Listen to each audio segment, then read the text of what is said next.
Buon fine settimana, bentrovati, nuovo appuntamento con la nostra trasmissione. Il punto nell'anteprima, come sempre, da quest'anno un'opinione autorevole. Oggi è con noi il direttore della Repubblica di Palermo, Emanuele Lauria, che saluto. Ciao Emanuele.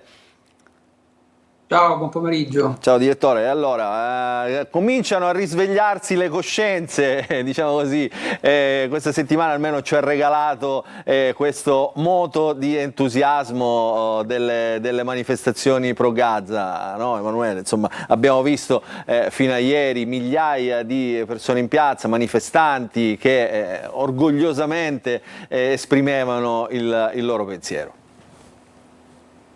Beh sì, se dobbiamo dare una copertina a questa settimana, certamente, data alle manifestazioni per Gaza, che insomma hanno invaso anche le piazze delle principali città siciliane e che insomma hanno costituito, come dicevi tu, un buon contributo di entusiasmo al di sopra delle polemiche e degli allarmi per l'ordine pubblico che ci sono state. Sai, quello che insomma ho scritto anche in questi giorni e che poi è stata anche un po' una sorpresa, nel senso che dentro il maxi sciopero di ieri, insomma, poi c'era una piazza politica, c'erano ragazzi, c'erano studenti, c'erano famiglie, insomma, e c'era gente che fisicamente si proponeva per chiedere poi valori universali, insomma, perché poi quello che è stato chiesto era la pace, era la giustizia, insomma, in Sicilia c'è anche la richiesta del lavoro e la richiesta della meritocrazia. Io penso che dentro quella piazza, ora al di là di qualche strumentalizzazione, poi quello che si può pensare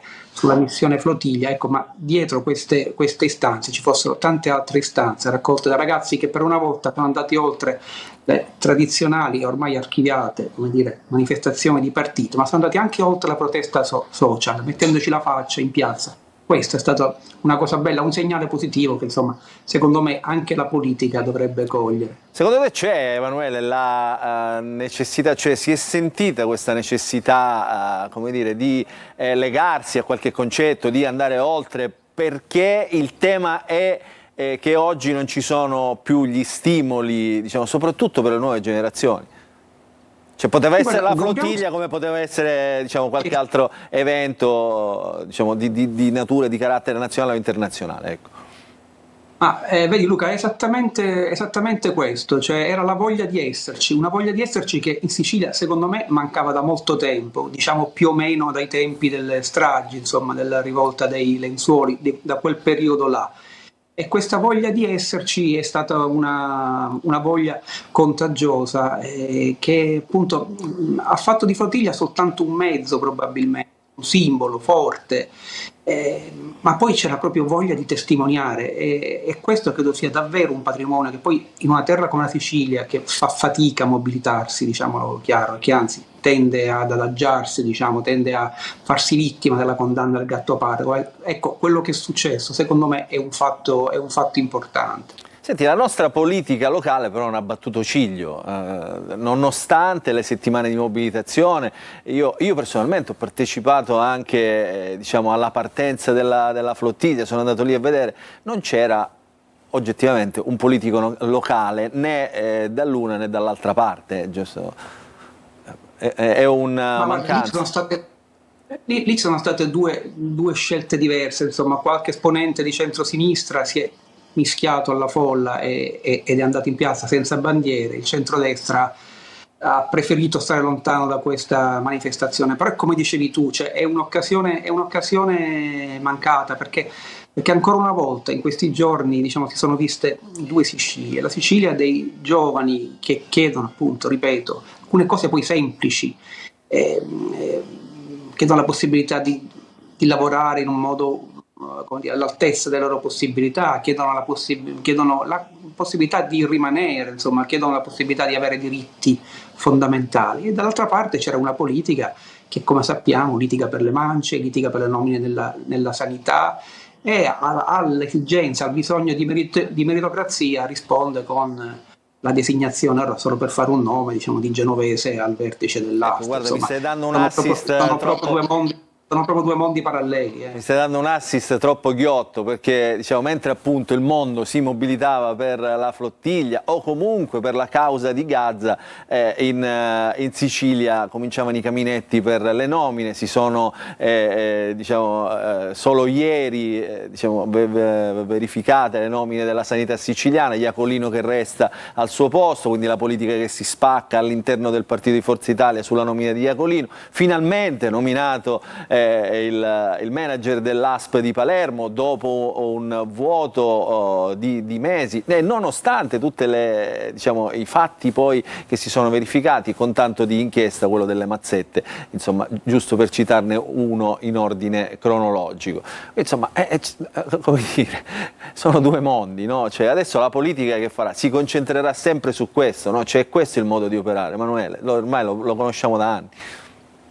No, anzitutto non ci stupiamo, e dico una banalità, se sempre meno gente va a votare. Diciamo, ma detta questa ovvietà, aggiungiamo una cosa, insomma. La gente cosa chiede? Ripeto, i ragazzi cosa chiedono? Chiedono appunto diritti e chiedono servizi. A fronte di questo andrebbero fatte delle scelte conseguenti e andrebbe per una volta messo da parte il bilancino, messo da parte gli strumenti della lottizzazione. Quello che è successo è sotto gli occhi di tutti per quello che riguarda la sanità. Insomma, il tema non è Iacolino è bravo, Iacolino non è bravo. Il tema è che in un mondo in cui la sanità ha dei problemi enormi di efficienza, di legalità, di pulizia al proprio interno, che poi problemi che si riverberano appunto sulla vita di tutti noi, ecco, uno si aspetta perlomeno un cambiamento, un segnale di rinnovamento, insomma trovare un responsabile per quello che è successo. Schifani più volte in questa esperienza di governo si è alzato la mattina e ha detto ma la colpa è di quel dirigente o di quell'altro dirigente. Alla fine però il responsabile principale, diciamo, uno degli problemi principali dell'assessorato alla sanità è rimasto al proprio posto e finalmente con un ritardo sciagurato è arrivata la nomina del manager dell'ASP. Non mi sembrano, come dire, delle mosse che obiettivamente testimoniano di un'amministrazione che funziona bene, e vediamo adesso cosa accadrà. Certo, mi sembra che qualche problema politico l'abbia posto Fratelli d'Italia, e questo, e l'ha posto anche in maniera significativa, eclatante, e questo qualcosa significa nel prossimo futuro. Senti, la più grande opposizione del governo Schifani è proprio all'interno, no? All'interno degli alleati, Fratelli d'Italia. Ci saremmo aspettati, diciamo, in questi anni anche un'opposizione più propositiva, no? Un'opposizione magari più barricadera su certi temi. Invece calma piatta sul fronte del campo largo di centrosinistra. Gli unici sussulti, dicevo, arrivano dai partiti di governo, gli autonomisti, Fratelli d'Italia e la Lega, diciamo, laddove ogni tanto, diciamo, alza la mano e punta il dito. Sì, la Sicilia sta vivendo un momento sul piano proprio politico, sul piano anche dell'immagine politica, secondo me non proprio esaltante. Ci sono dei parametri che sono positivi, che Schifani giustamente mette in evidenza, ma dall'altra parte c'è un problema di appunto qualità reale dell'offerta, insomma, che viene fornita alla gente, al cittadino, che non è perlomeno all'altezza dei numeri che vengono bandierati. Detto questo, sì, c'è una situazione politica che diciamo, si divide in due sostanzialmente come dire, caratteristiche. Cioè, noi abbiamo da un lato una maggioranza che è in fibrillazione, abbiamo vissuto un'estate con alcune fibrillazioni interne di Forza Italia, con una sostanzialmente candidatura di Muleghi, qui adesso non si sa praticamente più nulla dell'ultimo periodo, e poi abbiamo visto le scintille fra Forza Italia e Lombardo in un primo momento, poi c'è stato un patto fra Schifani e Lombardo che ha portato un po' di nomine. Adesso c'è questa grana della sanità con Fratelli d'Italia che punta i piedi, addirittura in un'intervista che pubblichiamo oggi Bardella dice che non è più scontata la conferma di Schifani. Oggi da noi ci sarà Tommaso Calderone, vedremo cosa dirà, siamo curiosi di sentire Sì, infatti, questa voce. infatti lo scenario è caldo. No, quello che sta succedendo secondo me è che dopo questa primavera è stata abbastanza turbolenta, segnata, ricordiamolo, anche dall'inchiesta sul presidente dell'Ars Galvagno. Io credo che era nato un accordo, un'intesa forte, o meglio si era rinsaldata questa intesa fra Schifani e il presidente del Senato La Russa, che ha garantito, diciamo, un prosieguo della legislatura con anche le garanzie sulla ricandidatura di Schifani e dall'altra parte una garanzia di non affondare troppo il coltello sulla vicenda di Galvagno. Questo patto regge, c'è una parte di Fratelli d'Italia che non è un mistero, diciamo, è più critica nei confronti di Schifani. Adesso siamo a un punto chiaramente di svolta. Cosa significano le polemiche di queste ore sulla sanità? Significano evidentemente che il cammino da qui al 2027 è tutt'altro che spianato, facile e agevole per un presidente della regione che insomma si sente già ricandidato. La strada è ancora lunga, ecco, questo si può dire. L'abbiamo visto. Per quanto riguarda... E tra l'altro sì, poi dico, anche la cronologia, diciamo, non aiuta a pensare al bis, no? Cioè, diciamo, ultimamente quasi nessuno ha avuto la possibilità di fare il bis. Sì, questo è vero. Credo che l'unico bis nella storia dell'elezione diretta della regione sia stato quello di Cuffaro, ma poi finì male, non è un precedente, diciamo, da prendere in considerazione. Senti, oggi Emanuele, sì, prego, concludi poi. No, solo per completare la risposta alla tua domanda, mi dicevi dell'opposizione. L'opposizione, è vero, a fronte di un profilo ufficiale che è piuttosto blando, piuttosto fiacco, l'opposizione in Sicilia vive di incursioni, vive delle incursioni di Lavardera, vive delle incursioni di Calenda, vive delle incursioni di Mulè, finché, diciamo, si è fatto vedere con grande incisività e presenza anche sui social e anche video. Però è chiaro che le singole incursioni ora bisogna capire, diciamo, a cosa portano, se portano a un progetto strutturato o ad alleanze strutturate. Senti, hai parlato di Lavardera, dicevo, io faccio riferimento anche a lui e alle sue azioni, soprattutto all'ultima, quella, diciamo, contro la società italo-belga di Mondello a Palermo, dove evidentemente stanno venendo fuori anche dei particolari inaspettati per primo da lui, personaggi legati in qualche modo alla mafia. Di mafia in questa terra non se ne parla più, lo fa Palazzolo sul tuo giornale e poi pochi altri, diciamo. Come mai? La mafia non c'è, non esiste, come diceva qualcuno. Ma sai, questo è un problema che abbiamo affrontato spesso, cioè dopo il grande allarme degli anni 90, seguito appunto alle stragi, dopo i grandi arresti, si è parlato forse più di antimafia che di mafia e dei problemi dell'antimafia, insomma, di un'antimafia che poi si è scoperta essere meno limpida di quello che si pensasse. Il problema esiste oggi perché esistono alcuni fenomeni, non ultimo la scarcerazione dei boss liberati proprio, cioè, o meglio, che erano stati arrestati proprio nel periodo dopo le stragi, e ci dicono anche le forze dell'ordine, gli inquirenti, che c'è una riorganizzazione, insomma, di queste famiglie. È un problema chiaramente con cui confrontarci ed è un problema davanti al quale va detto sì, l'opinione pubblica si è un po' ritirata e anche quelli che si chiamavano una volta gli opinion leader, ecco, ne parlano di meno.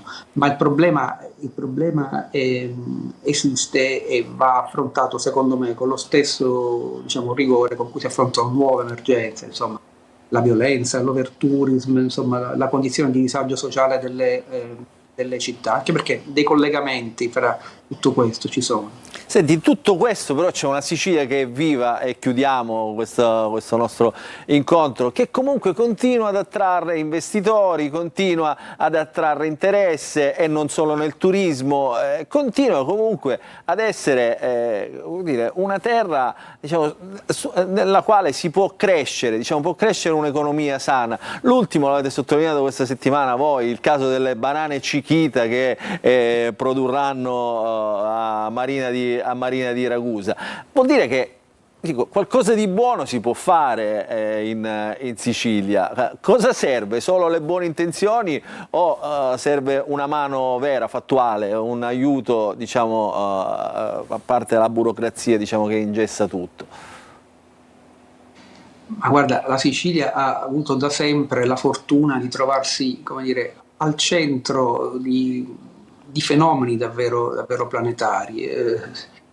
Si trova al centro del Mediterraneo, si trova al centro di traffici, di flussi economici, si trova adesso, come dire, a subire da un lato le conseguenze, insomma, sul piano anche meteorologico, ma del cambiamento climatico. È chiaro che il caso che citavi tu delle banane è figlio anche di un appeal che la Sicilia ha perché si sta tropicalizzando, insomma, perché c'è una condizione di favore per quanto riguarda le colture e quindi questa è una delle ragioni per cui c'è questa nuova attività che peraltro appunto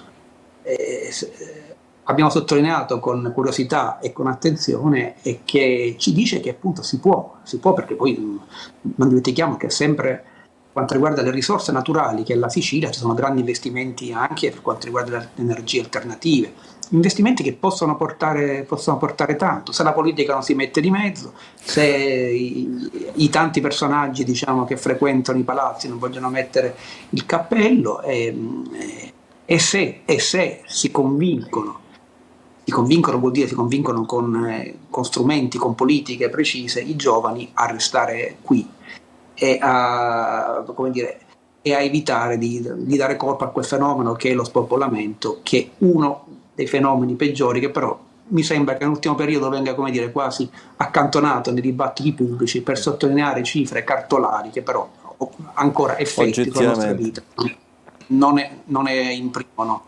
Guarda, oggi tra l'altro tra i tanti ospiti della trasmissione avevamo anche un giovane bocconiano, diciamo, che nell'ultimo periodo come dire, ha espresso le sue opinioni attraverso i social, opinioni diciamo, sensate, diciamo, poggiate anche su concetti culturalmente e politicamente corretti, che pensa, appena ha visto Renzi se l'ha invitato e oggi parlerà alla Leopolda, subito dopo verrà da noi. E poi parleremo oggi anche di riforma della giustizia, altro grande tema che magari Emanuele affronteremo in un'altra conversazione più avanti, perché questo è oggettivamente oggi il tema, la giustizia che diciamo, tarda a dare le risposte che si aspettano i cittadini. A tutti sembra un argomento di altissimo piano, poco comprensibile, però poi si riverbera nelle cose quotidiane e soprattutto nelle inchieste che poi scoprono le magagne in Sicilia. Allora io ringrazio Emanuele Lauria, direttore della Repubblica di Palermo, grazie Emanuele. Ovviamente grazie a te Luca, grazie a voi. La nostra porta è sempre aperta per te e per le tue opinioni abbastanza ficcanti e intelligenti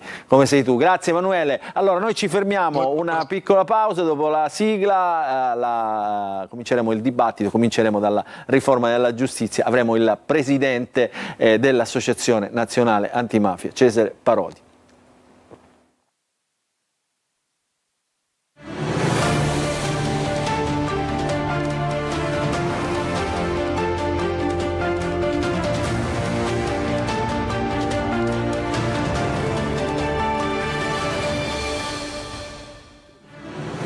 Buon fine settimana, allora ben trovati. Dopo l'anteprima cominciamo adesso ad entrare nel vivo dei temi della nostra trasmissione. Lo avevamo anticipato in premessa presentando questa trasmissione, l'abbiamo anticipato da giorni anche sui nostri social. Oggi parleremo di riforma della giustizia, l'abbiamo già fatto in passato spiegandolo un po' questa riforma, cosa prevedeva e cosa diciamo lascia titubanti tutti i protagonisti, tutti gli attori di questa vicenda. La riforma della giustizia che ormai ha un passo dalla entrata in vigore, manca una votazione e poi forse un referendum, vedremo anche questa storia come andrà a finire. Adesso cerchiamo di spiegarla, perché questa riforma ha agitato gli animi anche e soprattutto della politica. Recentemente proprio a Catania ha parlato il Guardasigilli, il ministro Nordio, ha parlato proprio e ha raccontato non solo diciamo in parte questa riforma della giustizia, entrando anche nelle polemiche, ma ha raccontato anche altri temi che riguardano proprio la giustizia e che noi cercheremo di capire se questa riforma risolverà oppure no. Lo faremo con ovviamente ospiti qualificati che vi presento. Alla mia destra il professore Felice Giuffrè, componente laico del Consiglio Superiore della Magistratura, professore ordinario dell'Università di Catania, insomma, qui abbiamo l'istituzione. Di fronte a me l'avvocato Vittorio Basile, vicepresidente della Camera Penale di Catania. Buongiorno avvocato Basile. In collegamento Cesare Parodi, presidente dell'associazione, presidente nazionale dell'Associazione Nazionale Magistrati. Buon pomeriggio Presidente. Salve Presidente. Allora, magistrati, insomma il CSM, gli avvocati penalisti, per raccontarla meglio questa riforma, io lo dico ai miei ospiti. Allora vi faccio vedere una scheda che sintetizza tutto quello che è successo nelle ultime settimane sulla questione giustizia, poi entriamo nel vivo del dibattito. La scheda curata da Simone Mazzone e Germano Latessa.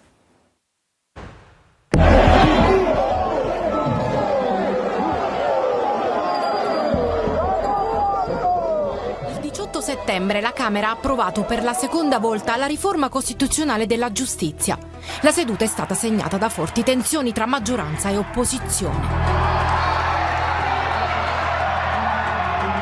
Una storia infinita, una riforma che forse a breve metterà la parola fine a un percorso lungo e farraginoso, tutto in salita. Per diventare definitiva la riforma dovrà ora ottenere un secondo via libera dal Senato. La procedura richiede 2 votazioni in ciascuna Camera a distanza di almeno 3 mesi l'una dall'altra. Se nella seconda votazione la legge ottiene in entrambe le Camere il sostegno dei 2/3 dei componenti, non si procede al referendum.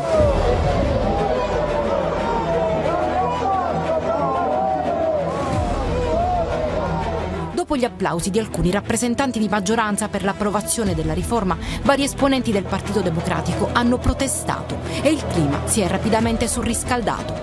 Dai banchi si è passati agli insulti, agli spintoni.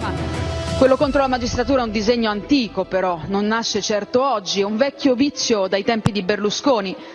A radici antiche il vostro fastidio per la giustizia e il vostro disprezzo per il controllo di legalità visto come un limite al comando assoluto. La quarta lettura al Senato è attesa entro fine anno. In assenza di una maggioranza qualificata dei 2/3, la legge sarà sottoposta al referendum popolare. La consultazione, per la quale non è richiesto il quorum, potrebbe tenersi nella primavera dell'anno prossimo.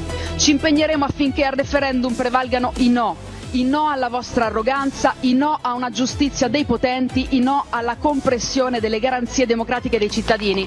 Con questo noi diciamo sì invece a una giustizia più giusta, al servizio dei cittadini, che fa rispettare le leggi uguali per tutti e che è indipendente dal governo di turno. Ne va della qualità della nostra democrazia che noi difenderemo. Ho anche detto varie volte che vi sono delle buone ragioni per essere perplessi su alcune parti di questa riforma costituzionale. Ho anche detto, permettendomi di citare Shakespeare, che le buone ragioni cedono alle ragioni migliori e secondo noi ci sono delle migliori ragioni per andare avanti, anche perché il meglio è nemico del buono. La riforma prevede una separazione netta tra giudici e pubblici ministeri, la creazione di 2 consigli superiori della magistratura, l'introduzione dell'Alta Corte disciplinare composta da 15 membri. Dopo l'eventuale entrata in vigore della riforma, il Parlamento dovrà approvare entro un anno altre norme per adeguare il sistema giudiziario alla riforma.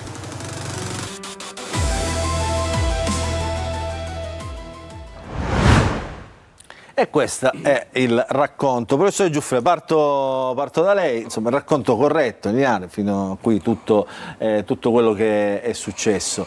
Intanto, diciamo, a favore dei nostri telespettatori, chiedo solo le vostre posizioni su questa riforma.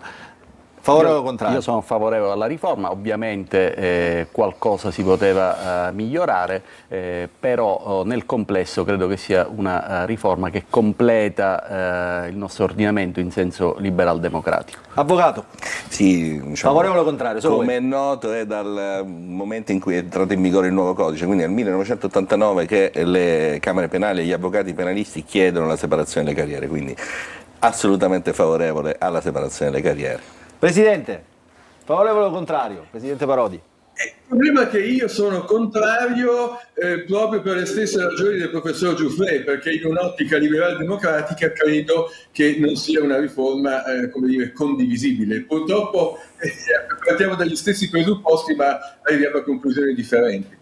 Allora, professor Giuffre, perché è favorevole ovviamente a questa riforma? Si è detto tanto, si è detto che con questa riforma si indebolisce il potere della magistratura, che di fatto poi è un arbitro, no, a tutela dei cittadini, che diciamo tutti hanno diritto ad avere, come dire, un giudizio al di là di ogni ragionevole dubbio quando diciamo vanno a processo. Allora, perché questa riforma completa l'ordinamento in senso liberal-democratico? Perché in tutti gli ordinamenti liberal-democratici il processo è un processo di tipo accusatorio, vale a dire un processo in cui vi è una accusa che sostiene una ipotesi accusatoria, vi è una difesa che sostiene le ragioni dell'indagato, dell'incolpato, e poi vi è un giudice terzo che valuta le prove a carico dell'incolpato e decide appunto da una posizione di equidistanza rispetto alle due parti che si fronteggiano. Questo modello processuale è tipico delle liberal democrazie. Il modello processuale inquisitorio che noi avevamo fino al 1988 è invece un modello processuale che deriva da vecchie forme di Stato, da quelle autoritarie, da quelle liberali ottocentesche. Vi è in quelle esperienze una accusa che ha raccolto gli elementi di prova al di fuori del processo, e poi sarà l'accusato a doversi difendere, a dover smontare l'accusa che ha formato le sue prove al di fuori del processo. Per questo la riforma in senso liberal-democratico è quella che assicura una separazione fra pubblici ministeri e giudicanti, equiparando appunto le due parti processuali che si fronteggiano di fronte al giudice terzo. Ma c'è un elemento in più, che a mio avviso va sottolineato, e questa riforma rafforza l'autonomia e l'indipendenza del pubblico ministero, perché attualmente, in base all'articolo 107 della Costituzione, mentre l'autonomia e l'indipendenza del giudice è garantita già a livello costituzionale, la stessa Costituzione rinvia al legislatore ordinario la garanzia di indipendenza dei pubblici ministeri, della pubblica accusa. Invece con la riforma costituzionale questa garanzia è già assicurata al massimo livello dell'ordinamento, tanto per i pubblici ministeri. Lei dice, è la magistratura inquirente, in questo caso è più libera rispetto al passato nelle forme certamente è più garantita, perché la riserva costituzionale della sua autonomia e della sua indipendenza oggi non vi è, ma vi sarà nel momento in cui sarà approvata la riforma. Professore Parodi, Presidente Parodi, perché lei non è d'accordo? Ma vedi, lei il problema proprio dalla concezione di processo accusatorio. Noi abbiamo già un modello di processo accusatorio che è stato delineato in maniera molto precisa con la riforma dell'articolo 111 della Costituzione, e dove queste esigenze che ben ha rappresentato il professor Giuffre sono già garantite. Assolutamente, nel processo italiano, nei dibattimenti, la prova si forma con le garanzie del giudizio di un giudice assolutamente terzo. Noi quello che diciamo è che questo sistema, per come è stato strutturato, è già effettivo e garantisce un giusto processo. Quello che si vuole introdurre con la riforma è un mutamento di etichette che in realtà non va a toccare la sostanza delle cose. Perché dico questo e perché ho fatto il riferimento alla matrice liberale? Oggi il pubblico ministero ha dei precisi obblighi e di intervento, di indagine, di accertamento anche a favore delle persone indagate, per una ricerca di verità e di giustizia, perché lo richiede anche la riforma del codice di procedura penale. Noi dobbiamo evitare di fare dei processi inutili. Perché allora proprio oggi che si chiede al pubblico ministero di fare queste valutazioni lo si vuole in qualche modo allontanare, almeno formalmente, dalla funzione giurisdizionale? E poi non dimentichiamoci di una cosa. Qua si pensa a un modello accusatorio come se esistesse lo stesso modello in tutto il mondo. Invece sappiamo che il modello accusatorio, per esempio, che c'è in Inghilterra e negli Stati Uniti, è un qualcosa di lontanissimo dalla mentalità, dalla sensibilità giuridica italiana. Abbiamo un processo dove, per dire, l'imputato, se risponde, deve dire la verità. Vi rendete conto di che differenza c'è rispetto alla cultura italiana, dove le sentenze non sono motivate? Allora, è questo il modello accusatorio che vogliamo, o non piuttosto il modello italiano che già abbiamo oggi e che cerca di coniugare le garanzie difensive con una ricerca seria e approfondita della verità? Allora, io so benissimo quella che è la Presidente, io però la interrompo perché poi questo dibattito, queste argomentazioni, le sue come quelle del professore Giuffrè, riportate nella realtà, non è che restituiscono poi un sistema nel complesso perfetto, no? Le lungaggini, i processi lunghi che non finiscono, molti, adesso sentiremo anche gli avvocati penalisti, tutti quei processi che durano anni e poi si concludono in niente, finiscono in prescrizione o addirittura tutti gli imputati vengono assolti. Conclude e poi do la parola anche al Presidente Basile. Stavo dicendo questo, i problemi ci sono, vanno risolti. Quello che noi diciamo è che la risoluzione non passa attraverso questa specifica soluzione che è stata proposta. Ma ecco, ci tengo a dire, la magistratura è consapevole che tante cose vanno migliorate, prima fra tutte forse la quantità di lavoro che poi deve incidere sulla qualità del lavoro. Lei sostiene, non so se può dirlo, sostiene che questa riforma indebolisce voi giudici, la vostra categoria, la magistratura, e la rende in qualche modo forse più sensibile anche, come sostengono i contrari alla riforma, anche alle ingerenze qualche volta della politica?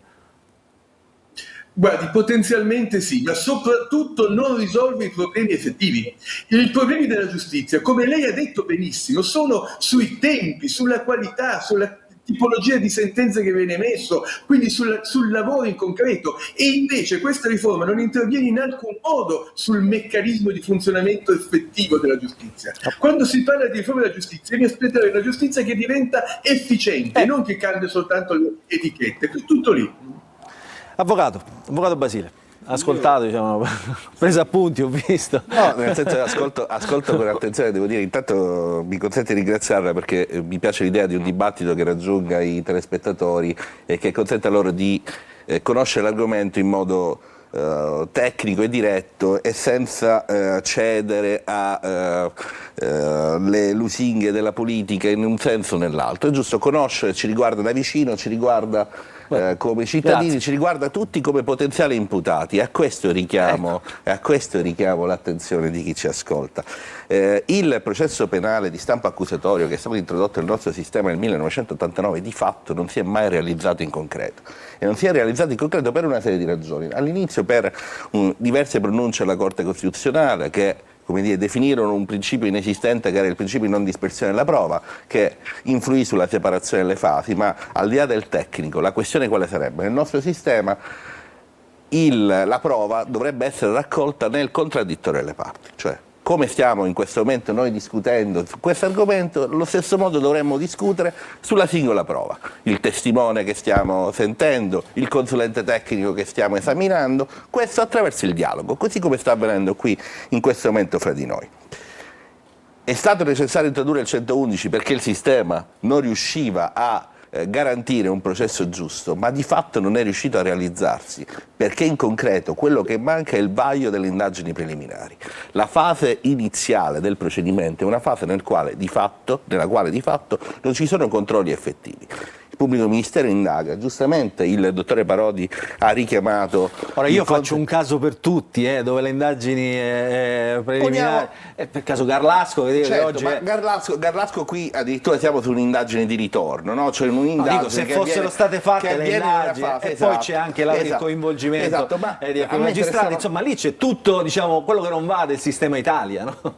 Ma a me interessava un passaggio di ciò che ha detto il dottore Parodi. Richiama una norma che viene sempre richiamata in questo genere di dibattiti, che è quella contenuta nell'articolo 358 del Codice di Procedura Penale, quella per la quale si sottolinea la giurisdizionalità, la centralità del pubblico ministero nel sistema attraverso l'onere che ha di indagare anche a favore dell'indagato, quindi di raccogliere elementi in suo favore. Questa norma effettivamente è presente nel nostro sistema, è la norma più ipocrita del Codice di Procedura Penale, e non perché non sia corretta, ma perché di fatto, applicata o meno che sia, non determina nessuna conseguenza. Il pubblico ministero che non indaga a favore dell'indagato non incorrerà in nessuna sanzione disciplinare, non incorrerà in nessuna sanzione di natura tecnica, il processo svolto sulla base di questi elementi o sull'assenza di questi elementi. Quindi il processo accusatorio... Questo è un altro tema che ha sollevato la politica, diciamo, sin dai tempi di Berlusconi, no? Cioè il magistrato Parodi, il magistrato che non paga mai, neanche quando sbaglia. Non esiste una professione dove chi sbaglia, diciamo, non paga. Ecco, in qualche modo qualcosa succede. Dunque, i problemi sono... la vedo con sorriso, questo come dire. No. Quello che dice l'avvocato è assolutamente vero, nel senso che il pubblico ministero deve fare quell'indagine. Lui dice che non c'è una sanzione, in realtà c'è una sanzione di carattere generale, che forse non viene applicata a sufficienza, all'articolo 124 del codice di procedura penale. Ma io dico questo, nel momento in cui la stessa legge di procedura italiana impone una valutazione sulla sussistenza delle responsabilità al pubblico ministero, in questo senso si va all'opposto di quella che è la prospettiva della riforma. Io dico, le cose non funzionano, bisogna cambiarle sicuramente, creare paradossalmente nei pubblici ministeri molto più forte, molto più diffusa, una cultura dell'approfondimento globale che evidentemente in alcuni casi non c'è stata, non per cattiva volontà, ma perché si è creata una mentalità in qualche modo accusatoria, che è quello che vogliamo combattere. Io da cittadino, non parlo da magistrato, da cittadino, e come tanti anche io indagato, ovviamente, voglio un pubblico ministero che cerchi di capire se io ho fatto quello di cui vengo accusato. Perché privare in un'ottica proprio liberal democratica di questo primo vaglio, di questa prima garanzia i cittadini? Mi sembra veramente un controsenso. Sul secondo punto che lei ha citato, che è molto importante, che si dice che i magistrati non pagano mai. Guardate, la spiegazione è semplicissima. In ogni causa penale, in ogni vicenda penale, in ogni causa civile, ci sono quantomeno due parti. Nel civile sicuramente, nel penale quasi sempre. Allora, provate a pensare che se fosse possibile chiedere i danni ai magistrati in ogni vicenda in maniera indiscriminata, il sistema si alimenterebbe delle cause contro i magistrati. Perché tutti quelli che hanno torto... Non ho ben capito, Presidente, può ripetere? Il sistema si alimenterebbe... Delle cause contro i magistrati. Ah, delle cause contro i magistrati. Ma sarebbe bloccato, ecco perché è indispensabile un conflitto. Ma perché un avvocato che ha perso una causa civile non potrebbe fare comunque un'azione nei confronti del magistrato se non ci fossero dei limiti? È ontologica questa necessità, non è un problema di difesa dei magistrati, perché altrimenti il sistema vivrebbe e si alimenterebbe di infinite cause contro i magistrati iniziate. Ha torto ragione da chi ha avuto torto. Molto sì, io vorrei sottolineare un altro elemento importante della riforma, perché la riforma parla della separazione delle carriere, ma la riforma parla anche del meccanismo di scelta dei componenti del Consiglio Superiore della Magistratura. Le correnti, no? Laici e togati. È evidente, ma questo credo che sia un dato di comune esperienza, che la magistratura italiana, una parte, devo dire minoritaria, ma molto attiva della magistratura italiana, talvolta negli ultimi anni, ma direi decenni, dalla fine degli anni 60, come dire, si carica di una sorta di soggettività politica che si alimenta dalle correnti, da alcune correnti della magistratura e poi tracima all'interno del Consiglio Superiore della Magistratura. Vale a dire, il Consiglio Superiore della Magistratura è vissuto, sottolineo, da alcune correnti, come una sorta di terza Camera, come un organo di legittimazione dal basso delle correnti, e questo appunto rafforza questa autorappresentazione di soggettività politica, per cui ci si confronta col governo e con la maggioranza parlamentare come se si dovesse interloquire sulle competenze di ciascuno. In realtà questo negli ultimi anni, e lo abbiamo visto su alcuni temi molto sensibili per l'opinione pubblica, pensiamo alle tematiche sull'immigrazione, uno per tutti, questo ha in qualche modo alterato il principio di separazione dei poteri attraverso il meccanismo del sorteggio, che non è ovviamente il meccanismo ideale dal mio punto di vista, ma una medicina necessaria, come il cortisone, si depotenzia questa carica di soggettività politica che negli ultimi ultimi decenni ha segnato la storia del Consiglio Superiore della Magistratura e della intera magistratura italiana. Sì, perché poi perde di credibilità, no? Anche lo stesso bravissimo magistrato che però appartiene a questa o quella corrente. Siamo quasi in chiusura, il dibattito è sempre appassionante. Io però vorrei il punto di vista degli avvocati in questo senso, che sono poi quelli che stanno vicini, no? a chi è accusato e a chi si deve difendere. Su questa storia la riforma, come abbiamo detto, non intacca in alcun modo tutto l'iter del processo e soprattutto appunto questa lunga e duratura procedura. È chiaro, l'avvocato è vicino anche alle persone offese, è giusto precisarlo, perché ovviamente sembra che gli avvocati siano solo da un lato. In realtà gli avvocati sono favorevoli alla riforma perché un processo che si svolga secondo binari di correttezza e di equidistanza è un processo migliore per tutte le parti, comprese le eventuali parti civili. Sulla questione relativa della lungaggine, noi ci confrontiamo con uno Stato nel quale, non so se lo sapete, ma è impossibile conoscere il numero dei reati nel nostro sistema. Non sono stati quantificati, nessuno è riuscito a contare il numero di reati contestabili. Quanti sono invece i processi che poi si risolvono in nulla di fatto? Il principio cardine, e la magistratura mai vorrebbe abbandonare questo principio e non è toccata alla riforma, è quello della obbligatorietà dell'esercizio dell'azione penale. Quindi nel nostro sistema qualunque ipotesi di reato viene a conoscenza della procura, deve essere oggetto di indagine. Ora esiste una serie di palliativi che sono i criteri di priorità. La questione è questa, che di fatto, mancando il primo filtro è un effettivo esercizio dei criteri di priorità che il Parlamento italiano ancora per legge dovrebbe definire e non è stato in grado di definire. I pubblici ministeri dovrebbero selezionare, dovrebbero indagare in modo preciso. A me piace fare l'esempio della pesca. Le indagini dovrebbero svolgersi come una pesca, non so se lei ha presente le pesche d'altura dei tonni, no? Cioè vengono presi in quel modo e non noi ci confrontiamo con una pesca a strascico che porta via tutto. Porta via non solo i pesci, ma porta via anche i molluschi, porta via anche tutto quello che non dovrebbe essere pescato. E questo perché? Questo perché non c'è un filtro effettivo, non c'è il filtro che richiama il dottore Parodi, sarebbe il filtro dell'autocoscienza del pubblico ministero. Il filtro che vuole l'avvocatura è il filtro del controllo giurisdizionale del giudice terzo, che è qualcosa di diverso e di gran lunga più efficace. Questa è una riforma, però insomma...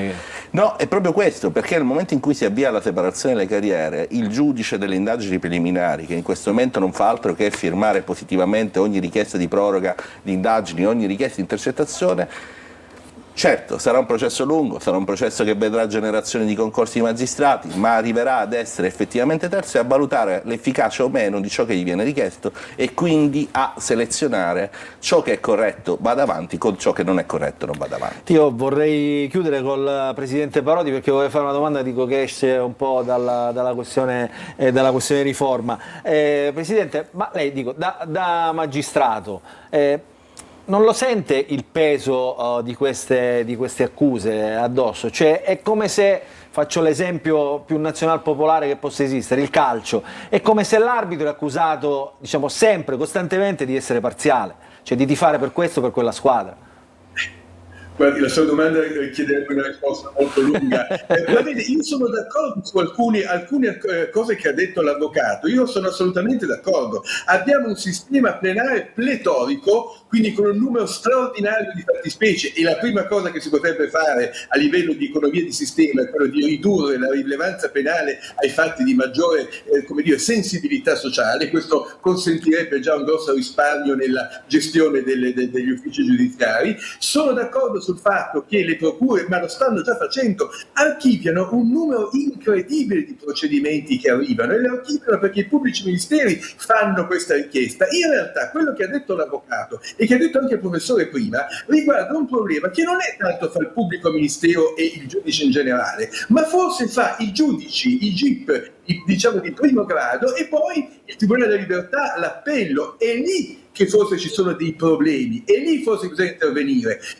teniamo un pubblico ministero in grado di garantire molto meglio, attraverso un'operazione di rivisitazione culturale, gli interessi degli indagati, e cerchiamo di fare in modo che i giudici siano messi nella condizione di poter valutare con completezza quelle che sono le richieste del pubblico ministero. Guardate che il problema è molto più in quella fase che nel rapporto fra PM e giudici. I giudici italiani assolvono il 40% dei processi, ma come facciamo a dire che non sono terzi? Che percentuali di assoluzioni vogliamo per pensare che siano terzi? Il problema è che questa criticità si riflette poi anche in vari ambiti di giurisdizione. Abbiamo veramente 30 secondi di tempo, velocemente Basile, Giuffre, perché in 30 secondi dobbiamo esaurire, siamo già fuori. Mi consento di intervenire sull'ultimo punto del dottore Parodi. In realtà la percentuale del 40% è una percentuale che non è corretta, perché il 40% è nei monocratici di primo grado, quindi in una fase in cui nella maggior parte dei casi la giurisdizione è di natura onoraria e non con magistratura professionale, ed è la percentuale che è stata riferita. È un tecnicismo questo, no, è un tecnicismo che però vuol dire che riguarda un procedimento, per essere chiari, che non ha nulla a che vedere con la separazione delle carriere, i magistrati togati e insomma, io ho cercato di riportarla sul tema. Però io credo che il presidente Parodi in qualche modo ci dia ragione, nel senso che il problema si pone con i GIP o col Tribunale della Libertà, che sono giudici, e quindi è giusto faccia una carriera separata dai pubblici ministeri.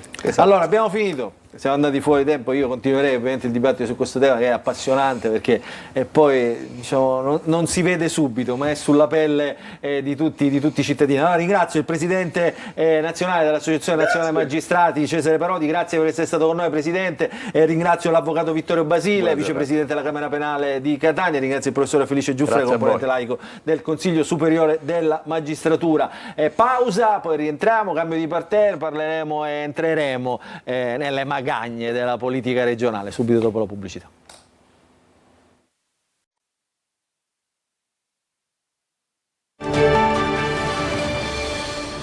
Rientriamo in diretta, ultima parte della nostra trasmissione, comincia il dibattito politico. Adesso vi presento subito gli ospiti: Fabio Mancuso, Grande Sicilia, alla mia destra poi il collega Antonio Condorelli, ormai opinionista della nostra trasmissione, presenza fissa, Nuccio Di Paola, coordinatore del Movimento 5 Stelle in Sicilia, e vedo collegato in viaggio l'onorevole Tommaso Calderone, parlamentare di Forza Italia. Benvenuto Calderone. Grazie, buonasera. Io ve lo presento così, però siamo collegati alla Leopolda oggi, che non è una cosa da tutti i giorni, con il giovane Vittorio Torrisi. Ciao Vittorio, adesso ti do la parola, ti presenterò con i giusti crismi. C'è il nostro Totò Calì. Ciao Totò, con le vignette. Buongiorno a tutti. 2 vignette subito per rompere il ghiaccio. Vai, regia. 2 vignette, vediamo quale scelgo. Veramente mi occupo di quella che è stata la notizia più importante questa settimana. La flottiglia, il viaggio della flottiglia. Pare che una nave sia riuscita ad arrivare quasi alle coste. Ci sono questi palestinesi. Siamo una barca italiana, trasportiamo solo bollette da pagare. Quindi gli hanno portati a loro, poveraccia, dai. Questo che è? Nel senso che l'Italia non è che sia particolarmente ricca. Hamas sì al piano di pace. Questa invece riguarda. Questa è freschissima, perché tu l'hai fatta prima, però devo dire oggi, anche in base alle ultime notizie, insomma, c'è il rilascio degli ostaggi, quindi stop al genocidio, si ritira. Sì, al piano di pace di Trump, rilascio degli ostaggi e stop al genocidio a Gaza. Insomma, Trump che fa scacco matto alla morte. Alla morte, eccole qua le vignette. Tra l'altro restiamo proprio su questo tema. Fabio Mancuso, Nuccio Di Paola, Calderone, Vittorio, Condorelli, queste manifestazioni hanno dato un po' un sussulto anche, come dire, alla società civile in questi giorni. Sono scesi in piazza, hanno parlato di temi che sono temi politici. Ci sono interessati un po' della vita del nostro paese, diciamo, e anche dell'economia globale che gira attorno al nostro paese, la geopolitica, insomma, che ne pensate? Ma come ha detto Bertinotti, il centrosinistra non li ha visti arrivare. Io sono perfettamente d'accordo, perché c'è uno scollamento tra quella che è stato l'assetto storico del movimentismo e delle piazze con i partiti che compongono l'attuale assetto del centrosinistra. Cioè questi sono ragazzi, alcuni di loro sono schierati, fanno parte di movimenti di sinistra, ma sono ragazzi, sono studenti che non hanno nulla a che fare con quello che è l'assetto politico. È qualcosa di molto più profondo. Calderone a Messina stava finendo come Capitol Hill, volevano entrare in comune. Sì, buonasera intanto. Bisogna fare, io dico sempre, una distinzione. Chi scende in piazza a manifestare deve essere sempre tutelato e rispettato. Chi scende in piazza a danneggiare, ad aggredire le forze dell'ordine, chiaramente non può essere né tutelato, né compreso, né capito. Queste manifestazioni sono manifestazioni di libero pensiero, vanno benissimo, però ne ho viste poche, devo dire la verità. Io cerco di essere sempre obiettivo, mi sforzo tutti i giorni e credo che la mia minima storia personale lo possa confermare, però andare a protestare, manifestare è una cosa, è una condotta, un atteggiamento molto bello. Protestare con violenza... erano una minoranza però, Calderone, erano una minoranza, no? Era una minoranza. No, non è così, perché in tutte le città ci sono stati, o in quasi tutte le città, episodi di violenza. E questo è intollerabile, perché si va a vanificare, dico una cosa ancora più forte, si va a vanificare anche la bellezza del manifestare nel momento in cui si aggredisce senza alcuna ragione un poliziotto o un carabiniere. Non c'è motivo. Io per primo, e credo negli ultimi giorni si è dato ampio risalto alla mia posizione, io per primo dico che la Palestina andava e va tutelata e i palestinesi vanno tutelati, certamente non a Hamas. Guarda, Luca, aspetta che stiamo perdendo il collegamento con Calderone. Calderone la sentiamo un po' male, la sentiamo a intermittenza. Perché ha detto, forse il collegamento si sta chiudendo perché ha detto delle cose un po'... distruggere le linee. Allora chiedo alla regia, ristabiliamo il collegamento con Calderone. Di Paola. Perché ti dico, io ho partecipato a molte di queste iniziative e ho partecipato, e sono d'accordo con Antonio, in seconda fila, perché erano tutte delle iniziative spontanee fatte da ragazzi, da associazioni. Ce ne sono state tantissime, non è vero quello che diceva poco fa il collega Calderone, che erano solo poche le iniziative, sono state tantissime. In Sicilia non si vedevano così tante persone, soprattutto a Palermo e a Catania, ma anche in altre città, che manifestavano spontaneamente da tantissimo tempo. Forse le ultime manifestazioni così spontanee sono state nel periodo degli anni 90, quando si protestava fortemente contro i fatti mafiosi che in quegli anni erano molto cruenti. Dopodiché ti devo dire che purtroppo questo governo nazionale, di cui Calderone come dire, è in maggioranza, nonostante ho visto che ha fatto dichiarazioni anche contro Tajani per il comportamento del ministro degli esteri, hanno acceso i riflettori solo su alcuni su alcune gruppi di persone che hanno protestato in maniera violenta, e quelle proteste vanno assolutamente sempre condannate. Però non è possibile che per 2 o 3 episodi in giro per l'Italia si faccia passare il messaggio che le manifestazioni erano manifestazioni violente. Assolutamente no, perché sono state a centinaia e soprattutto continue, non in un solo giorno, allora, più giorni continuamente. Quindi dico... Calderone ci sente, Mancuso, prego. Le manifestazioni che ben Eccolo vengano. qua, Calderone è ritornato, allora Mancuso. Poi di nuovo... Però non può essere distorto il mio pensiero. Perché Di Paola sta dicendo delle inesattezze. Io ho detto esattamente che le manifestazioni dove non c'è violenza vanno salutate con grande entusiasmo. Le manifestazioni ove c'è violenza e aggressività e aggressione nei confronti delle forze dell'ordine non mi trovano d'accordo. Credo che questo è un ragionamento di assoluta, di assoluto buonsenso. Quindi non diciamo anche che le manifestazioni che ben vengano. Oltretutto, mi faccia finire. No, fatemi finire. Io non ho detto nulla contro Tajani, ci mancherebbe altro. Quella è un'interpretazione del Fatto Quotidiano, che sono gli amici di Di Paola. Io ho detto soltanto che ascoltate, perché dobbiamo dire le cose come stanno. Io ho detto soltanto che Netanyahu è un criminale, si è comportato da criminale e deve essere trattato da criminale. E questo Tajani non lo dice. Tommaso, Tajani questa cosa non la dice. Il punto è questo: tu sei stato un coraggioso e io ti faccio assolutamente i miei complimenti, perché la penso allo stesso modo, che Netanyahu è un criminale.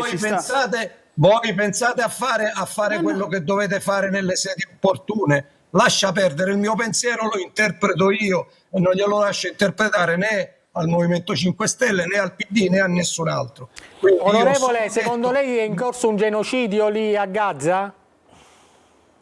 Guardi, io ho detto, sì, l'ho scritto, secondo me ho detto peggio, è un massacro, che è peggio ancora. E quindi la sua posizione non coincide con quella di Tajani. Centrodestra. La sua posizione non coincide con quella del centrodestra, che io condivido la sua posizione. Ascoltate, non è che una interpretazione lessicale può è sostanziale vanificare un pensiero.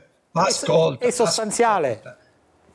Io scendo e credo lo dica che Israele è andato oltre e non ci vuole un'intelligenza straordinaria per capire che Israele è andato oltre, e lo dico in maniera serena, tranquilla, perché ovviamente quando si è deputati della Repubblica bisogna dire quello che si pensa, non quello che conviene. Io ho sempre pensato che la bellezza di essere deputato è nel dire non le cose che si ritengono più utili, ma le cose che si ritengono più giuste. Bravo Calderone. Che ci sia stato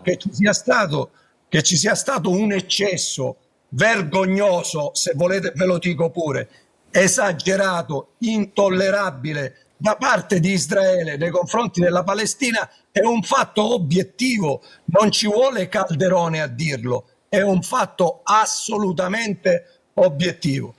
Allora, Calderone, va bene, chiarissimo, abbiamo capito la posizione. Calderone io condivido però l'impostazione di Calderone, cioè lui è un parlamentare della Repubblica, può dire quello che vuole, lo dice come vuole, e soprattutto su questi temi, diciamo, io vorrei aggiungere innanzitutto che non sono un esperto di politica estera, però quando ci sono queste manifestazioni assolutamente legittime, anche con delle piccole o grandi intolleranze, mi sembra scusa Fabio, le piccole intolleranze non vanno bene. Quando c'è una andare in piazza, sì, ma non si possono, in piazza e manifestare. Tommaso, non si possono, non rompere le vetrine. Non le sto legittimando, non si possono evitare, è una cosa diversa. Allora.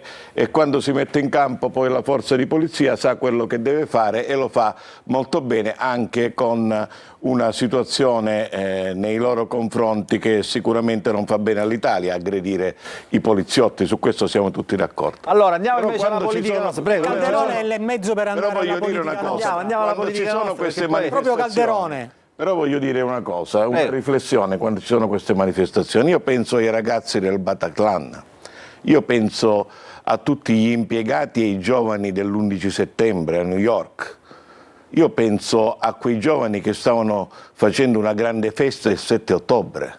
Certo, io penso a quelle famiglie, nessuno, diciamo, io penso a quelle famiglie, penso a quei ragazzi, ancora in mano, non so se i palestinesi o i terroristi, ancora non ho capito bene la differenza perché non sono un esperto, non so nelle mani di chi sono. Allora penso a quelle famiglie e quello che in quella striscia purtroppo da troppi anni ancora la politica internazionale non è intervenuta nel modo dovuto. Allora perché dobbiamo farne di un fatto internazionale un fatto interno italiano, il governo sì, il governo no, il centrodestra sì, il centrodestra no? Io ritengo, come dire, un risveglio. Io invece ritengo che queste manifestazioni qualcuno le vuole utilizzare per la politica interna. Questa è una politica è evidente, internazionale. Basta vedere, rispetto a questo chi ha organizzato dobbiamo sottoscrivere le parole di Tommaso, di un parlamentare nazionale che le dice con grande chiarezza. Noi riteniamo che queste manifestazioni si devono fare e poi la responsabilità di chi sta facendo una guerra. Quando c'è una guerra è inutile che utilizziamo anche altra parola, il genocidio o altro, c'è una guerra e quando c'è una guerra dentro c'è tutto. La guerra è in Ucraina. Allora io vorrei dire una cosa, Allora, facciamo così. Anche. Fermiamoci un attimo, perché poi voglio entrare subito nella questione della politica regionale, perché questa settimana sono successe... Direttore, però io vorrei l'ultima... Io non sento Calderone. Lo sento sempre intermittente. I ragazzi e le ragazze, gli uomini e le donne in divisa poi non si toccano. Punto. Questo deve essere chiaro a tutti. Io non sento anche bene Calderone. Alzare un dito nei confronti delle forze dell'ordine durante una manifestazione è sbagliato. Allora, e su questo dobbiamo essere tutti d'accordo. Io sono d'accordo, posso dire una cosa? Cioè, io sono... Ma è normale. Va bene la disobbedienza civile, però non si possono mettere in mezzo... Ma tutti siamo d'accordo su questo, ma non possiamo distorcere il messaggio. Quando c'è Salvini che non vuol far manifestare i dipendenti pubblici e dice non dovete scendere in piazza perché non va bene, cioè le cose, i messaggi lo dobbiamo far passare in maniera chiara. È che lì, a mio modo di vedere, non c'è una guerra, lì c'è proprio una nazione che è Israele, che sta devastando, distruggendo, facendo un genocidio vero e proprio ad uno Stato che è la Palestina, che in questi ultimi anni non è stato mai riconosciuto. Cioè lì il problema è ben diverso da... Poi è chiaro che lì apriamo situazioni di macropolitica, però dobbiamo dire le cose come stanno. Lì non c'è uno Stato, cioè non ci sono due nazioni che si scontrano, c'è Israele più ai temi e i palestinesi sono con le fionde. A me è piaciuto, ora al di là di tutto quello che rappresenta questa manifestazione, a me è piaciuto, diciamo, come dire, la spontaneità, il furor di popolo, no? la spontaneità, la manifestazione, seppur spinte, quello di ieri, lo sciopero. I tanti diciottenni, io ho visto tantissimi ragazzi, come il nostro studenti. Vittorio, a quale tra poco dà la parola, il nostro Vittorio Torrisi. Aspetta là, Vittorio, andiamo in pubblicità e poi spiego chi sei. Sì, io sto aspettando. Grazie.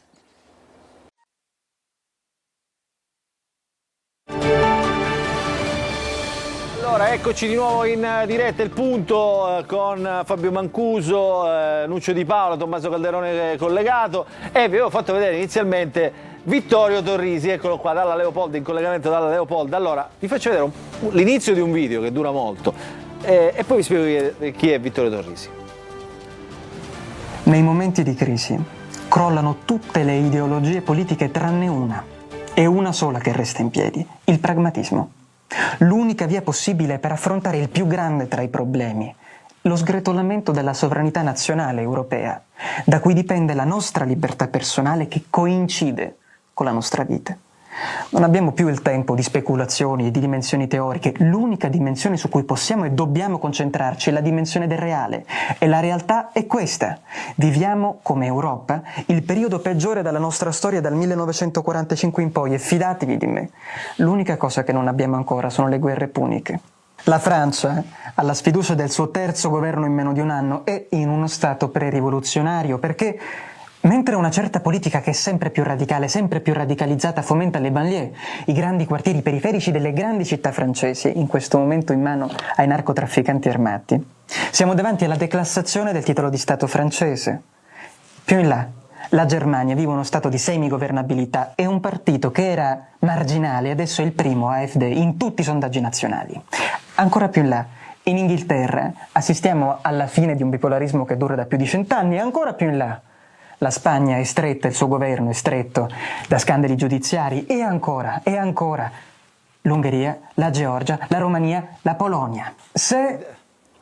Rientriamo in studio. Allora, questo video, diciamo che Vittorio Torrisi ha postato, è un intervento politico, lo dico anche a Calderone, a tutti gli effetti, no? È un intervento politico, ha postato sui social, diciamo, ha riscosso molto successo, no? Ha avvicinato molti giovani al pensiero di Vittorio, un giovane, diversamente giovane, ha visto questo video che si chiama Matteo Renzi e ha invitato Vittorio alla Leopolda per diciamo, dibattere con i suoi coetanei, anche con il popolo, il mondo di Italia Viva, di Renzi, i renziani, insomma, i suoi argomenti. Insomma, Vittorio, allora, intanto complimenti per Vittorio è catanese, è studente alla Bocconi, sì, quindi, no, insomma, ci mancherebbe. Sono orgogliosissimo di essere catanese e di essere qui con voi. Vittorio, ti ho messo apposta qua, vedi, con pezzi da 90 della politica siciliana, hai visto? Così puoi parlare anche con loro. Sono contento di essere al loro fianco e di confrontarmi su ciò che loro preferiscono, anche sul lato palestinese e israeliano, che è un tema particolarmente incandescente, visto anche che sono stati citati più volte i giovani della mia generazione, quindi necessariamente più vicini a me, che ieri sono scesi in piazza. E quindi devo dire, anche su quello, quando vogliamo possiamo discuterne, visto anche il tema politico particolarmente delicato. Senti, ma che hai fatto alla Leopolda? Vittorio, di che cosa avete parlato? Alla Leopolda la prima battuta che ho detto e che ho fatto è stata: io credo che tutti siamo arrivati in ritardo alla Leopolda visto gli scioperi generali che ci sono stati ieri. E quindi tendenzialmente è stato particolarmente divertente confrontarmi tanto con Matteo Renzi, che stimo e rispetto da un profilo personale, con altri ragazzi di altri mondi politici per discutere delle esigenze dei giovani e non solo di geopolitica. Senti Vittorio, ma voi ora tu diciamo, parlerai a titolo personale ovviamente, però credo che tu possa rappresentare una buona fetta di giovani, molti di questi che non vanno a votare perché non credono più, diciamo, ai tradizionali partiti politici, quindi diciamo, fomentano e ingrossano quel partito del non voto. E cosa ti senti, come dire, cosa ti senti di chiedere alla politica oggi? Nel video l'hai detto, no? Pragmatismo. Sì, nel senso, io ricordo una frase che mi colpì molto di Balzac, che la libertà non è nel scegliere tra il bianco e il nero, ma non scegliere né il bianco né il nero. L'astensionismo in democrazia non credo sia necessariamente una patologia del sistema democratico, quanto piuttosto un rifiuto dell'offerta politica del momento. Io credo che tanto a destra tanto a sinistra si sia in qualche modo scemata la concezione anche di destra e di sinistra in slogan piuttosto che nell'intercettare, così come deve essere tanto da un lato quanto dall'altro, il sistema e le vere esigenze del paese. Allora Vittorio, guarda, c'hai tu davanti, anzi ti ascolta, guarda, vi metto insieme un parlamentare della Repubblica, l'onorevole Tommaso Calderone, che è uno pragmatico, come dici tu, cioè uno nella vita fa l'avvocato, quindi è uno, diciamo, che guarda le cose concrete. Gli vuoi dire qualcosa? Beh, guardi, io ho sentito anche il suo intervento sulla Palestina e su Israele e sono perfettamente d'accordo con lei, cioè sul fatto che, insomma, non vorrei neanche ripetere quanto ha detto perché sottolineerei tutto. Io voglio dire, lei fa parte di Forza Italia da quanto ho sentito e quindi del PPE, e che è il partito popolare che ha fondamentalmente costruito l'Europa. Io le consiglio, nonostante tutto quello che magari le verranno a dire, di non abbandonare mai il piano del riarmo e tutto ciò che dobbiamo fare per difendere l'Europa, perché prima di parlare di tutti a una serie di altri temi, insomma, più lontani dalla necessità di essere sicuri, io le auguro di continuare sul tema del riarmo. Di Paolo ha fatto le facce, però Di Paolo ha fatto le facce. Allora Vittorio, facciamo così. No, sono pronto a rispondere. La sfida di Vittorio, lancio la sfida di Vittorio. Parlare con chi vuoi, Vittorio. In senso positivo, caro Vittorio. Voglio lanciare questa candidatura verso le regionali. Caro Vittorio, c'è una sfida che ti aspetta. Aspetta che c'è Calderone. Vittorio è la nota più bella di questa trasmissione, lo dico senza piaggeria perché non ho di bisogno, non lo conoscevo, ho un figlio che è laureato alla IULM e vive a Milano in comunicazione, quindi vedere un ragazzo così giovane, così colto, così istruito, così intraprendente, nel momento in cui la politica perde tutti i giovani, e ha detto bene, io vorrei che si interessassero tutti di politica. Quando io avevo 14 anni o eravamo di destra o erano di sinistra, e già era una bellissima cosa perché eravamo ragazzi che comunque avevano un'idea, non dico un'ideologia perché andare oltre, non eravamo qualunquisti e siamo cresciuti bene. Ecco, ritornare ad avere tanti Vittorio è forse il traguardo a cui noi dobbiamo ambire, perché la politica, l'ho detto poco fa, deve fare innamorare i cittadini. Il 50% non va a votare perché non c'è un'offerta politica né a destra né a sinistra. Io lo dico sempre al mio partito, lo dico tutti i giorni al mio partito.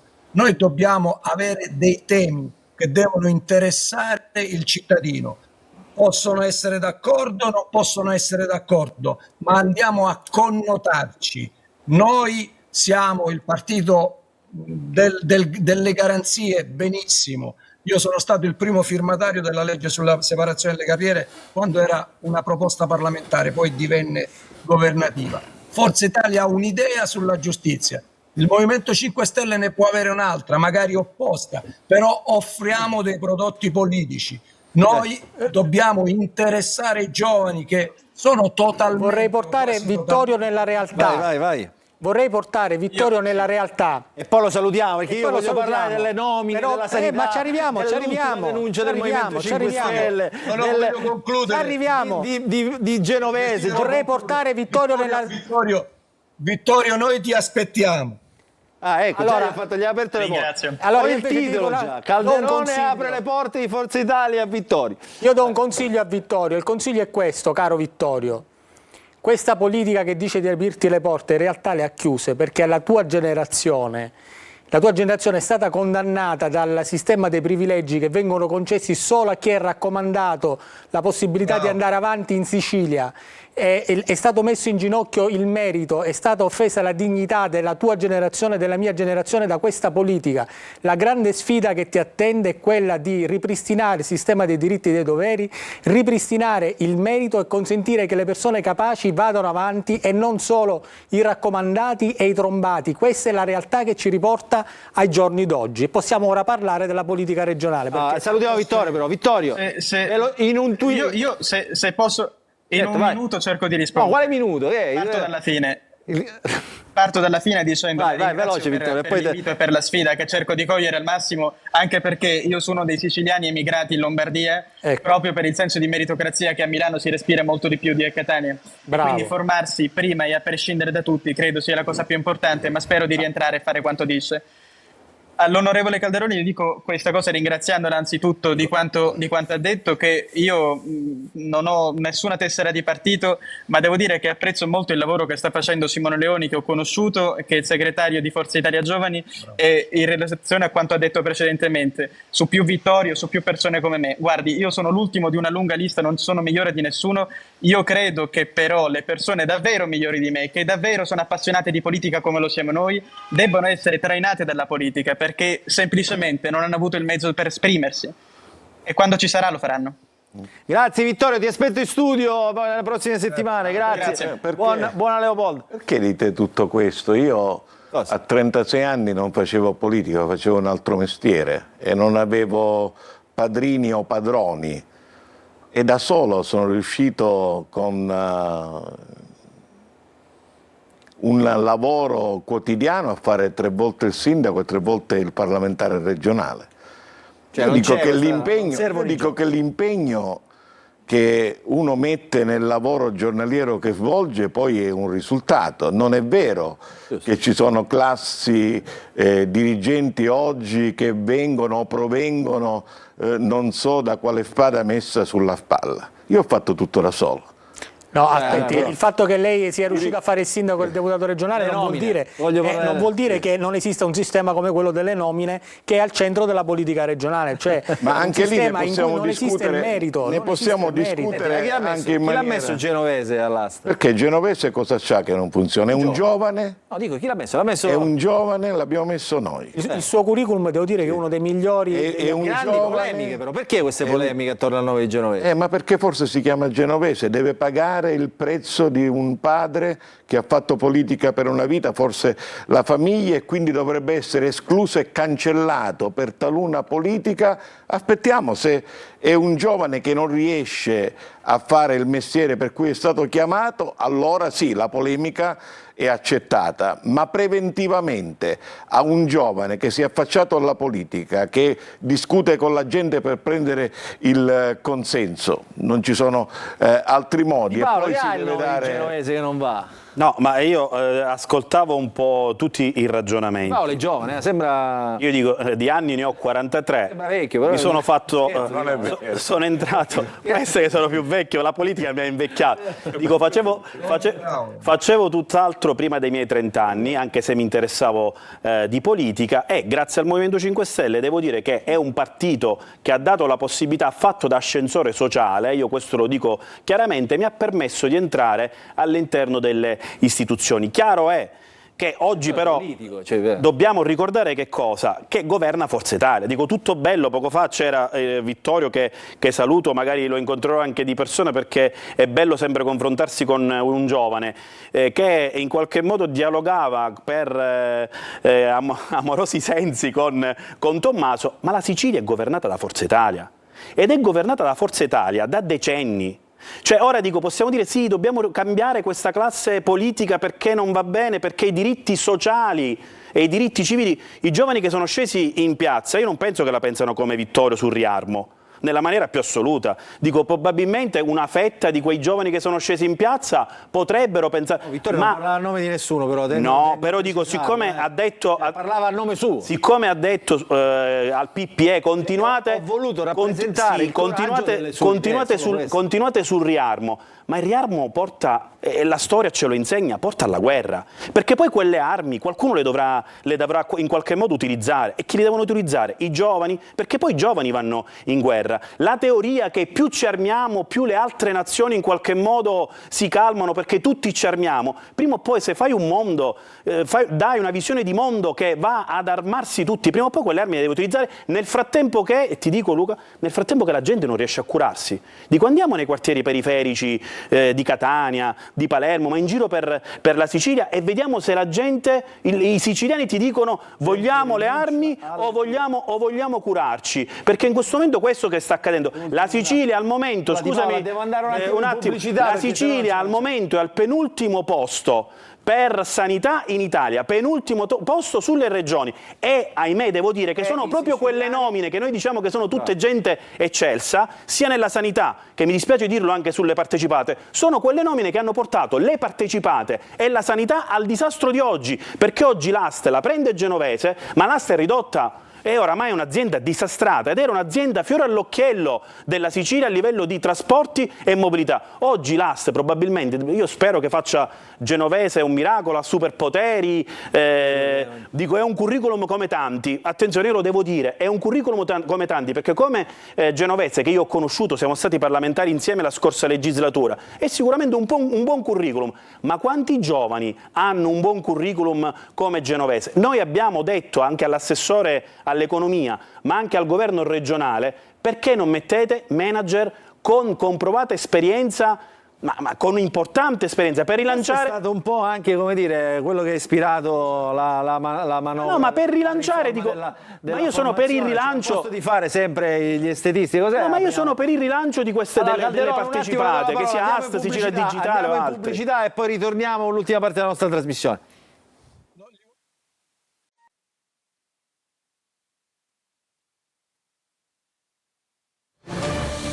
Rientriamo in diretta con il nostro punto. Stavo parlando fuori onda delle nomine della regione. Un'altra nomina che ha fatto polemica è quella appunto del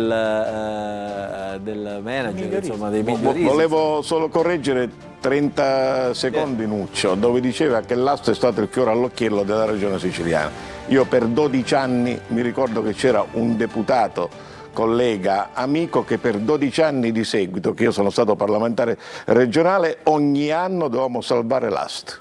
E lo facevamo ogni anno in tutte le finanziarie. E onor del vero, tutti gli anni. Rispetto della storia, col centro-sinistra lo stavano svendendo a €1. A un certo esattamente. Ci volevano fare pure la compagnia aerea con l'AST. No, ma poi io allora, Calderone, per precisare, attenzione, la compagnia aerea la scorsa legislatura. Calderone Schifani, che rapporto la scorsa legislatura.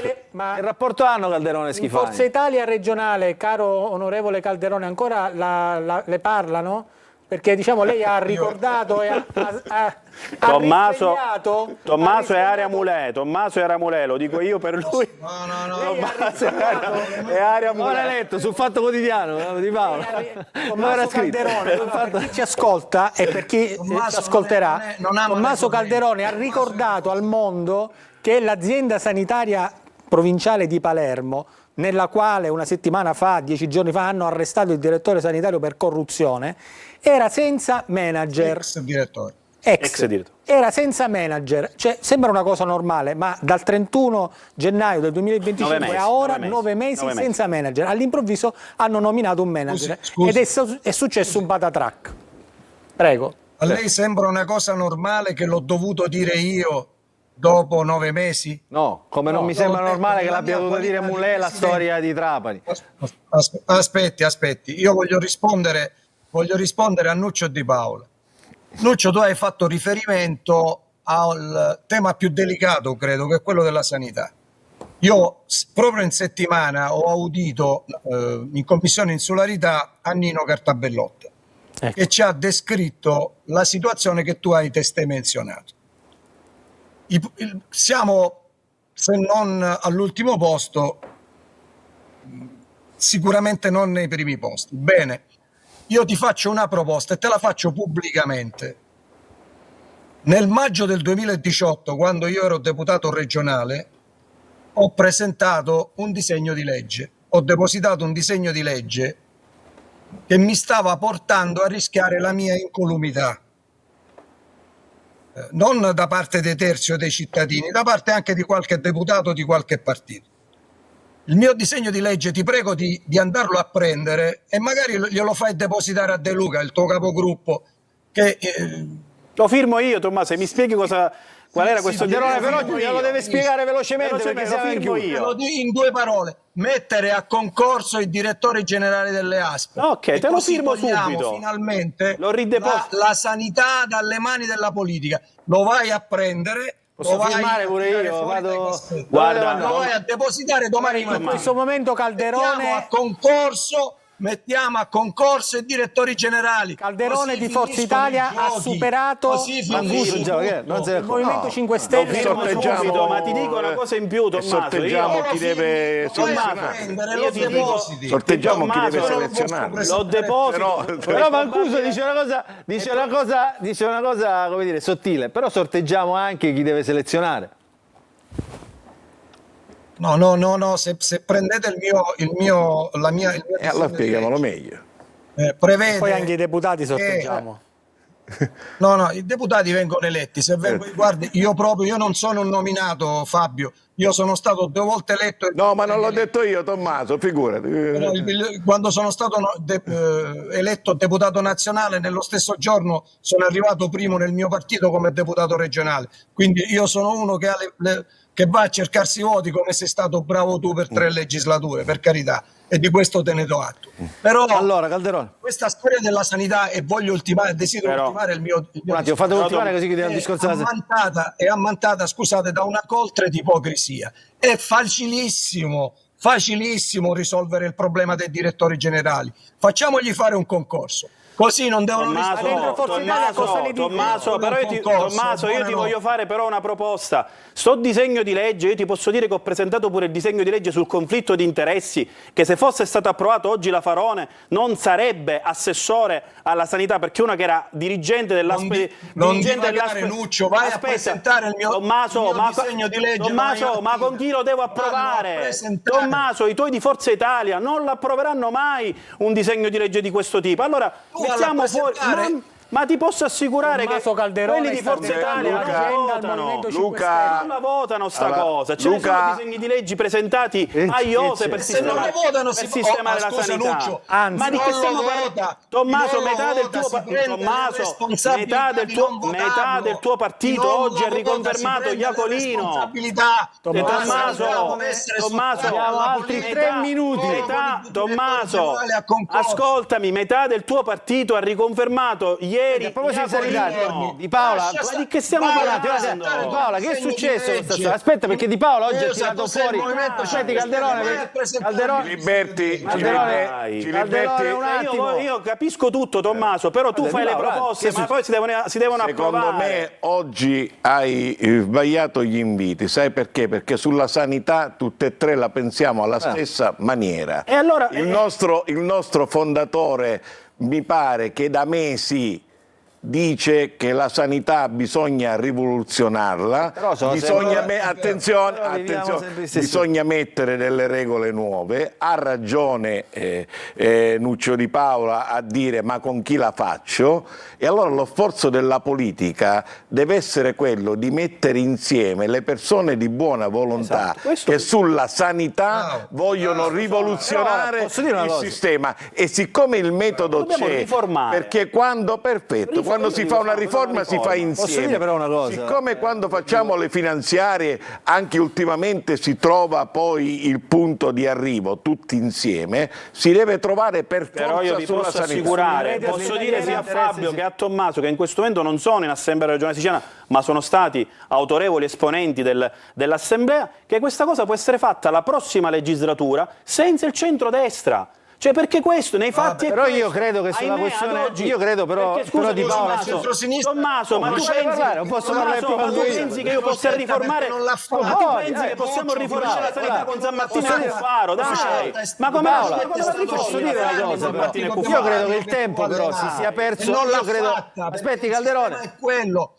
Ma il sistema è ingrediento, cioè io credo però che il tempo nella sanità si sia perso prima di Iacolino e nel periodo, diciamo, dalla elezione del presidente fino alla sostituzione del dirigente. Insomma, ma se per la rete ospedaliera hanno impiegato una comunione di intenti però. Allora, Di Paola, siamo veramente in chiusura. Che è successo? Io ti voglio dare questo breve messaggio, che nel frattempo fanno le nomine, nel frattempo sulla sanità hanno fatto questa rete ospedaliera pessima, io lo ribadisco, non condivisa con i sindaci, nonostante quello che dice l'assessore Faraoni, non ha condiviso nulla con i sindaci siciliani, e sotto questo punto di vista io chiedo loro di ribellarsi e di protestare continuamente in maniera assolutamente pacifica con i fatti. Nel frattempo che fanno questo, stanno distruggendo la cardiochirurgia pediatrica di Taormina. Perché? Perché stanno portando al Ministero dei dati non veritieri. Io uso il condizionale perché poi lo diremo in conferenza stampa questa settimana, per favorire, ahimè, ripeto, uso il condizionale per evitare, perché Schifani ha la querela facilmente un po' tutti nell'ultimo periodo, perché si trova in forte difficoltà. Perché stanno avvantaggiando, sembrerebbe che stanno avvantaggiando la cardiochirurgia pediatrica di Palermo, e questo non va bene, perché significa stanno gonfiando i numeri. Perché sembrerebbe che oltre agli interventi chirurgici hanno segnato pure le prestazioni di ricovero, assimilandole.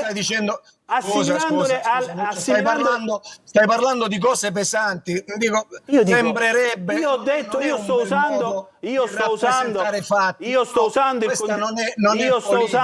sto usando il condizionale, e giovedì non ci sarà. Devi usare, Aspetta, Tommaso. Devi dire o è così. Tommaso, noi sdoganeremo. Sei una persona seria. Ascolti, sei una persona Tommaso, seria. io hanno dei numeri però. Fammi parlare però, io utilizzo il condizionale perché non è che sono tuttologo, io non mi occupo principalmente della sanità. Ho due componenti in Commissione Sanità, che sono il collega che è pure capogruppo Antonio De Luca e Carlo Giristo del Movimento 5 Stelle, che in settimana faranno una conferenza stampa e andranno a sdoganare tutti i numeri. Io uso il condizionale. Il problema della rete non è soltanto Taormina. Ma certo che il problema della rete non è. Ma la rete non esiste, Tommaso. Dobbiamo chiudere. Una suddivisione politica hanno fatto. Una cosa che ti farà piacere. Ti farà piacere in alcuni passaggi, e lo dirò mercoledì che ho convocato l'assessore Faraoni.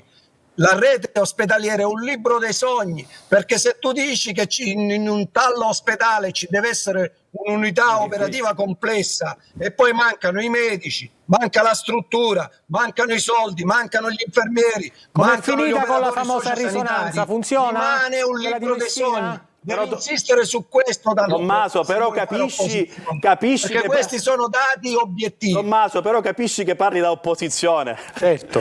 Costruiamo insieme la prossima legislatura, ti dico.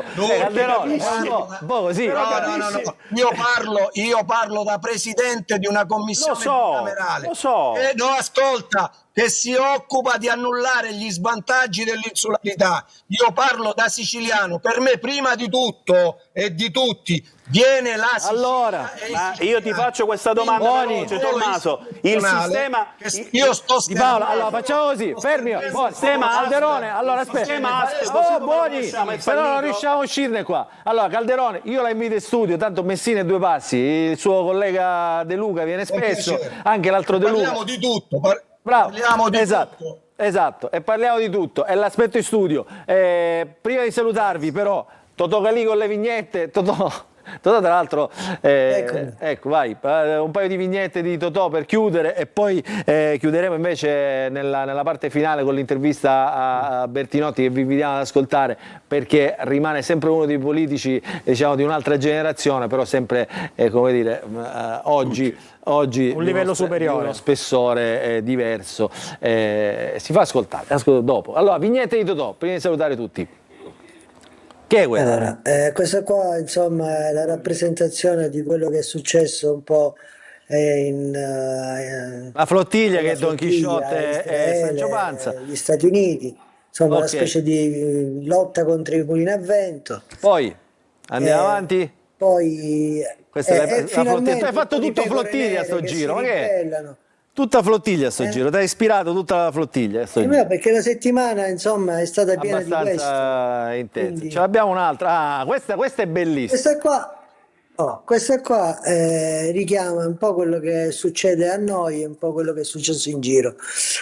Se tutto sto trasporto l'aveste avuto contro la corruzione, la mafia, il servilismo di casa nostra, avremmo avuto forse un'Italia migliore. E su questa bellissima frase, bravo, su questa bellissima frase di Totò, che complimenti. Questa ormai l'abbiamo. Ti fai complimenti. Sulla separazione delle questa l'abbiamo superata. Dai, rientriamo in studio. Allora, Totò, ti fai complimenti anche Calderone che l'ha vista in bassa frequenza. Allora, grazie Totò, prossima settimana non ci saremo perché c'è la concomitanza con la partita del Catania, proprio alla stessa ora del punto, la trasmetteremo in diretta. Allora ringrazio Totò Calì, Tommaso Calderone di Forza Italia, Nuccio Di Paola del Movimento 5 Stelle, il nostro Antonio Condorelli, ringrazio Fabio Mancuso, come devo chiamare? Grande Sicilia, autonomisti, forzisti, Sicilia, Forza Grande Sicilia, Movimento per l'Autonomia. Forza Italia. No, in Forza Italia faremo le tessere per avere un partito ancora più presente sul territorio. Insieme. Trattino. Tommaso lo aspetto nel Movimento 5. Oh, perché sei ripartito. Allora, intervista a Fausto Bertinotti, noi vi ringraziamo, grazie anche per averci seguito questa settimana. Il punto torna tra 2 settimane. Quando finirà questo conflitto? Beh, certo non c'è niente di incoraggiante, perché anche la proposta di Trump è una proposta imperiale. Naturalmente piuttosto che la strage uno cerca di accettare qualsiasi cosa che metta fine almeno alla distruzione sistematica di umanità a Gaza, ma certo non c'è nulla di promettente. È vero, come dice Tajani, che non c'è alcun pericolo per l'Italia? Per l'Italia o per gli italiani? Per l'Italia forse no, per gli italiani sì. C'è una differenza fra quando lei scendeva in campo e il centrosinistra di oggi, ecco, mettiamola così? Beh, ma molta. Quello che noi abbiamo vissuto nel lungo dopoguerra italiana è stata una sinistra del movimento operaio, comunista, socialista, socialdemocratica, i nomi dicono tutto. E oggi è una sinistra senza nome e forse anche da questo dipende la sua incapacità di essere sinistra di popolo. Cosa ne pensa del referendum sulla magistratura, sulla giustizia? È iscritto nella Costituzione, naturalmente ognuno voterà secondo coscienza. Il ponte sì o il ponte no? Mi pare francamente una di queste opere di regime che vengono pensate e agite. Basterebbe fare il confronto con lo stato delle ferrovie in Sicilia e in Calabria e rendersi conto di come oggi la possibilità di congiunzione tra realtà anche territorialmente vicine è quasi impraticabile. Il ponte mi pare francamente una via di fuga.